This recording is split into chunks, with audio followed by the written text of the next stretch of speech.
প্রিয় নীলফামারীবাসী, জানতে চাচ্ছি আপনারা সকলে কেমন আছেন। কোরআনের শিক্ষা যদি সমাজে বাস্তবায়ন হয়ে যায়, আল্লাহর পক্ষ থেকে কয়টা সুফল বা উপকারিতা পাওয়া যায়। কোরআনের শিক্ষা যদি সমাজে কায়েম হয়ে যায়, সমাজের মানুষ কয়টা সুফল পাবে? অনেকগুলো সুফল।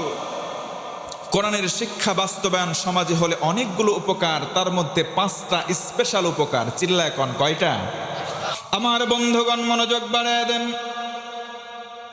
আল্লাহ রাব্বুল আলামিন কোরআন দিলেন গোটা বিশ্ববাসীর জন্য, কোন সম্প্রদায়ের জন্য খাস করে দেন নাই, গোটা পৃথিবীর মানুষের জন্য দিলেন। সুবহানাল্লাহ। আরো জোরে বলেন আল্লাহু আকবার।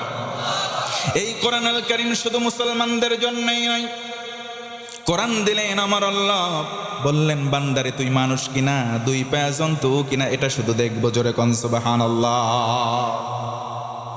আল্লাহ রাব্বুল আলামিন কোরআন দিয়ে ঘোষণা দিলেন, ওয়ানাজ্জালনা আলাইকাল কিতাবা তিবয়ানান লিকুল্লি শাই।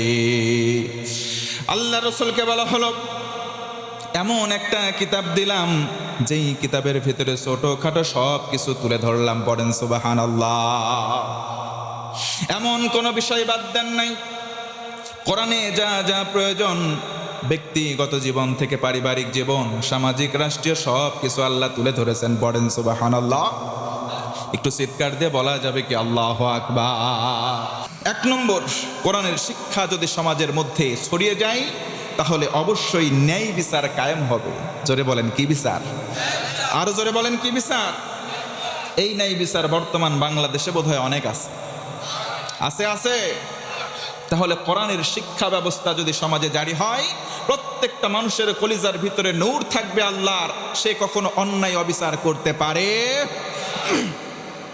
যারা অন্যায় অবিচার করেছিল, তহমত দিয়েছিল বিভিন্ন মুফাসসিরে কোরআনের বিরুদ্ধে, তাদের অবস্থা আজকে তাকান, টিভির পর্দায় দেখলেই তারা কাঁদতেছে। কথা কন ঠিক কিনা?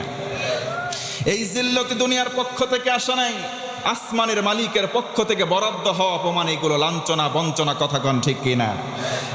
কোরআনের শিক্ষা যদি সমাজস্থ মানুষের ভিতরে বেড়ে যায়, 5টা সুফলের 1 নম্বর সুফল, ন্যায় বিচার প্রতিষ্ঠা হয়। সুবহানাল্লাহ পড়বেন না? ন্যায় বিচার কেমন করে হয়? নবীজি বলেন, মান ক্বালা বিহি সাদাকা। এটাও তিরমিজির হাদিস, যে কোরআন থেকে কথা কয়, সত্য কথা কয়। ওয়া মান হাকামা বিহি আদালা।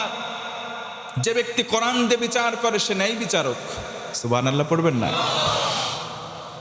যে ব্যক্তি কোরআন দিয়ে বিচার করে সে ন্যায় বিচার করে। আর আজকে কোরআনের বিচার নাই বিধায় অন্যায় আর অবিচারগুলো আমরা দেখতে পাই। আল্লাহ রাব্বুল আলামিন কোরআন দিয়েছেন, এর শিক্ষা সমাজে বাস্তবায়ন হোক। যদি হয়, ন্যায় বিচারের ফুলকধারা আমরা দেখতে পাবো। কারণ নবীজি ভিন্ন হাদিসে বলেন, আফদলুল ইবাদাতি তিলাওয়াতিল কোরআন। চিল্লায় কোন একবার সুবহানাল্লাহ। আমার বন্ধুগণ মনোযোগ বাড়ায় দেন। আল্লাহ রাব্বুল আলামিন যেই কোরআন দিলেন, কোরআনের শিক্ষা যদি সমাজে বাস্তবায়ন হয়, 1 নম্বর ন্যায় বিচার কায়েম হয়ে যাবে। আরেকবার সুবহানাল্লাহ। আল্লাহ রাব্বুল আলামিন বলেন, ইন্নাল্লাহা ইয়া'মুরু বিল আদলি ওয়াল ইহসান। নিশ্চয় আল্লাহ তাআলা মানুষদেরকে আদেশ দেন আদল করার, ন্যায় বিচার করার, ইহসান করার আদেশ দেন। আল্লাহ রাব্বুল আলামিন যে আদেশ দেন, এই আদেশ আমাদের জন্য কখনো গায়ে হাত দিয়ে অনুরোধ নয়, বরং আমাদের জন্য মান্য করা ফরজ। কথা বলেন ঠিক কিনা? আল্লাহ রাব্বুল আলামিন আরো বলেন, ওয়া ইযা হাকামতা বাইনান নাসি আন তাহকুমু বিল আদল। চিল্লায় কোন আল্লাহু আকবার। আল্লাহ রাব্বুল আলামিন বলেন, বান্দারে যখন বিচার তোমাদের মাঝে হয়, ওই বিচারের সময় তোমরা ন্যায় বিচার করবা। ন্যায় বিচারের 1 নম্বর মাধ্যম হলো কোরআন। যদি তোমরা কোরআনিক বিচার কায়েম করো, কোরআন দিয়ে বিচার করো, তবে তোমাদের ভিতরে 100% ন্যায় বিচার কায়েম হবে। চিল্লায় কোন সুবহানাল্লাহ। শিক্ষা যদি সমাজে বাস্তবায়ন হয়, 3 নম্বর দরিদ্রতা মুক্ত হয়। আল্লাহ বলেন ওয়ালাউ আন্না আহলাল কুরা আমানু ওয়াত্তাকাউ লাফাতাহনা আলাইহিম বারাকাতিম মিনাস সামাই ওয়াল আরদ। এই জনপদের লোকেরা যদি আল্লাহর প্রতি ঈমান আনে, আল্লাহর ভয় অন্তরে লালন করে, কোরআন দিয়ে যদি আমল করে, আমি আল্লাহ ওয়াদা করলাম তাদেরকে সকল প্রকার রহমতের দরজা উন্মুক্ত করে দেব। চিল্লায় কোন সুবহানাল্লাহ। কামাই যাই হোক না কেন, কোরআনের শিক্ষা সমাজে বাস্তবায়ন হলে ওই কামাইয়ের ভিতরে বরকত দেওয়ার ওয়াদা করছেন কে? তাহলে আল্লাহর ওয়াদা মিথ্যা হতে পারে? ওয়াদাল্লাহি হাক্কুন, আল্লাহর ওয়াদা সত্য।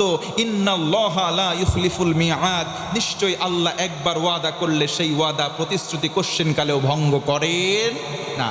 তাহলে আল্লাহর ওয়াদা যদি সত্য হয়, কোরআন ছাড়া অন্য কিছু নয়। এই মুহূর্তে আসুন, আমরা শুধু কোরআন পড়বো না, কোরআন বুঝবো না, কোরআন দিয়ে আমরা সমাজ গড়ার প্রাণপণ চেষ্টা করবো ইনশাআল্লাহ। তাফসিরে ফি জিলালিল কোরআন আল্লামা সাইয়েদ কুতুব শহীদ রহমাতুল্লাহি আলাইহি বলেন, মুকদ্দমা অংশের মধ্যে উল্লেখ করেন ফি দিলালিল কোরআন হিয়া নিআমাল্লাহ, নিশ্চয়ই কোরআনের ছায়াতল রয়েছে, এই ছায়াতলটা হচ্ছে আল্লাহর পক্ষ থেকে নিয়ামত। সুবহানাল্লাহ। জেলখানায় বসে বসে তিনি এই রচনা করেছেন, এটা রচিত করেছেন, লিখেছেন। প্রশ্ন করতে পারেন এত বড় মুফাসসিরে কোরআন, তাও আবার জেলখানায় বসে তাফসীর লিখতে হয় কেন? আরে ভাই, বাংলার জমিনেও বড় বড় মুফাসসিরে কোরআনরাও জেল খেটেছে, কথা কন ঠিক কিনা? সব থেকে বড় প্রমাণ আমার আপনার নবী, নবিকুল সম্রাট মুহাম্মদুর রাসূলুল্লাহ সাল্লাল্লাহু আলাইহি ওয়াসাল্লাম জেল খেটেছেন, কথা কন ঠিক কিনা? তিনি উল্লেখ করেন ফি দিলালিল কোরআন হিয়া নিআমাল্লাহ, কোরআনের ছায়াতলটা হচ্ছে আল্লাহর নিয়ামত। ওয়াহিয়া সালাস, আর এটা হচ্ছে 3 প্রকার। কেউ যদি বলে আমি কোরআন পড়বো, আমি কোরআন বুঝবো, আর কোরআন দিয়ে আমার জীবন গড়বো, সঙ্গে সঙ্গে 3টা পুরস্কার পাবে। নাম্বার 1, 1 নম্বর হচ্ছে তারফাউল উমার, আল্লাহ রাব্বুল আলামিন তার সম্মান দুনিয়াতে বাড়ায় দেবেন। চিল্লায়া কোন সুবহানাল্লাহ। কোরআনের সাথে যারা লেগে আছে তাদের সম্মান আছে না নাই? জোরে কোন আছে না নাই? যারা কোরআন নিয়ে বাঁচতে চাই, কোরআন নিয়ে মরতে চাই, তাদের সম্মান ছিল, আছে, কিয়ামত পর্যন্ত থাকবে, কেউ ধূলিসাৎ করতে পারবে না। কথা বলেন ঠিক কিনা? 2 নম্বর তাবারাকাহুল হায়াত, কেউ যদি কোরআন পড়তে চাই, বুঝতে চাই, কোরআন দিয়ে নিজের জীবন গড়তে চাই, আল্লাহর পক্ষ থেকে তাকে সমস্ত প্রকার বরকত দান করা হবে। 3 নম্বর সালাস, 3 নম্বর হচ্ছে ওয়া তাবারাকাহুল হায়াতের পরে ওয়া তাসকিয়াহুল হায়াত, জীবন পরিচালনা করার ক্ষেত্রে যদি তার জীবনে ছোটোখাটো ইচ্ছায় অনিচ্ছায় ছোট ছোট গুনাহ হয়ে যায়, আল্লাহ তাআলা রহিম আর রহমান, গফুর আর গফফার নামের উসিলায় ওই গুনাহগুলো মাফ করে দেন। আরেকবার বলা যাবে না সুবহানাল্লাহ? আমার বন্ধুগণ, একদম শেষ কথার দিকে মনোযোগ বাড়ায় দেন। কেউ যদি কোরআন দিয়ে সমাজটাকে ঢেলে সাজাতে চায়, কোরআনের শিক্ষা বাস্তবায়ন করতে চায়, 3 নম্বর হলো কোরআন এই সমাজ থেকে দরিদ্রতা মুক্ত করে দেবে। 4 নম্বর হলো নারী এবং শিশুর মর্যাদা রক্ষা করা সম্ভব হবে। বর্তমান সময়ে নারীর মর্যাদার জন্য আমরা উঠে পড়ে লেগেছি। আমাদের নারী ভাই বোনেরা, আমরা অনেক সময় বলে ফেলি সমান অধিকার চাই, কিন্তু ইসলাম তোমাকে, ও মা বোন, সমান অধিকার দেয় নাই। তোমাকে সমান অধিকার না দিলেও ইসলাম তোমাকে সমানের চাইতে অনেক বেশি অধিকার দিয়েছে। কথা কন ঠিক কিনা? তুমি যে সমান অধিকার চাচ্ছ এটা তোমার জন্য কমে যায়। ইসলাম তোমাকে সমানের চাইতেও আরো অনেক গুণে বেশি সম্মান এবং অগ্রাধিকার দিয়েছেন। কোন সুবহানাল্লাহ। আল্লাহ রাব্বুল আলামিন বলেন ওয়ালাকাদ কাররামনা বানি আদম, ও আদম সন্তান এবং সন্ততি তোমরা শোনো, পুরুষ এবং নারী তোমরা শোনো, তোমাদের সম্মান আমি আল্লাহ দিয়েছি। জোরে কোন আল্লাহু আকবার। আল্লাহ রাব্বুল আলামিন বলেন হাল আতা আলাল ইনসানি হিনুম মিনান দাহরি লাম ইয়াকুন শাইআম মাযকুরা। আমার আল্লাহ বলেন, ও গোলাম, তোমার কোনো নাম ছিল না, কোনো গন্ধ ছিল না, তোমার কোনো অস্তিত্ব ছিল না। আমি ওই জায়গা থেকে তোমাকে দুনিয়াতে মানুষ রূপে প্রেরণ করলাম। শুধু তাই নয়, আশরাফুল মাখলুকাত, সৃষ্টির মধ্যে সেরা বানালাম। কোন সুবহানাল্লাহ। আল্লাহ রাব্বুল আলামিন সম্মান দিয়েছেন, শুধুমাত্র সম্মান দিয়েই ছেড়ে দেন নাই, আমাদের নারীদের সম্মান দিয়েছেন, আমাদের শিশু কন্যাদেরকেও সম্মান দিয়েছেন। কথা কন ঠিক কিনা?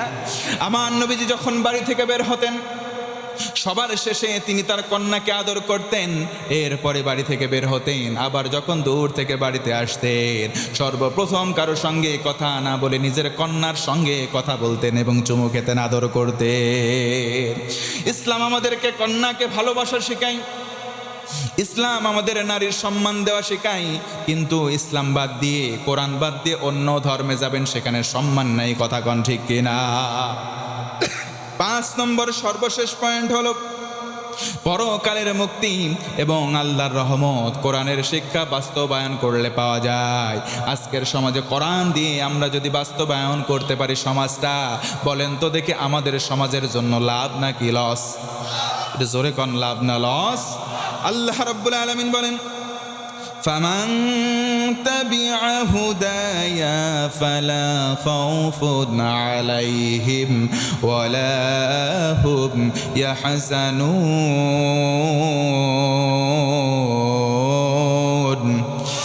আমার আল্লাহ বলেন, ও গোলাম, ফামান তাবিআ হুদায়া ফালা খাউফুন আলাইহিম ওয়ালা হুম ইয়াহজানুন। যদি তোমরা হেদায়েতের মাধ্যম কোরআনটাকে মেনে নাও, যদি তোমরা বলো কোরআন পড়ব, কোরআনটাকে মানব আর কোরআন দিয়ে জীবন গড়ব, আল্লাহ বলেন জীবনের জন্য তোমার যা কিছু ভয় আছে, আমি আল্লাহ বললাম তোমার কোনো ভয় থাকবে না, তোমার কোনো চিন্তা নাই।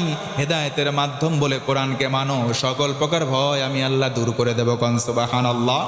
আরো জোরে একবার বলেন তো, আল্লাহু আকবার। আল্লাহ রাব্বুল আলামিন আরো বলেন, ইন্নাল্লাযীনা ইয়াতলুনা কিতাবাল্লাহি ওয়া আকামুস সালাত। আল্লাহ রাব্বুল আলামিন বলেন, নিশ্চয় যারা তেলাওয়াত করে এই কোরআনুল কারীম থেকে এবং তারা নামাজ কায়েম করে, আমি রব্বুল আলামিন তাদের জন্য নিজেই নিবেদিত হয়ে যায়। পড়েন সুবহানাল্লাহ। এজন্য বলেন ভাইরা, কোরআন ভিত্তিক বা কোরআনের সমাজ কায়েম করার দরকার আছে না নাই? একটু চিল্লায় কোন, আছে না নাই? এই প্রয়োজনীয়তা কম না বেশি? তাহলে কোরআনের মাদ্রাসা, এই কোরআনের প্রচার হোক, কোরআনের শিক্ষা সমাজস্থ মানুষের ভেতরে বাড়ুক। কোরআনের শিক্ষা যখন জনে জনে, সেখান থেকে ঘরে ঘরে, সেখান থেকে পরিবারে পরিবারে, সেখান থেকে সমাজের ভেতরে ব্যাপকভাবে পরিচিতি লাভ করবে। এরপরে সমাজ যখন কোরআনের শিক্ষায় শিক্ষিত হবে, গ্রামটা শিক্ষিত হবে কোরআনের শিক্ষায়। কথা কন ঠিক কিনা?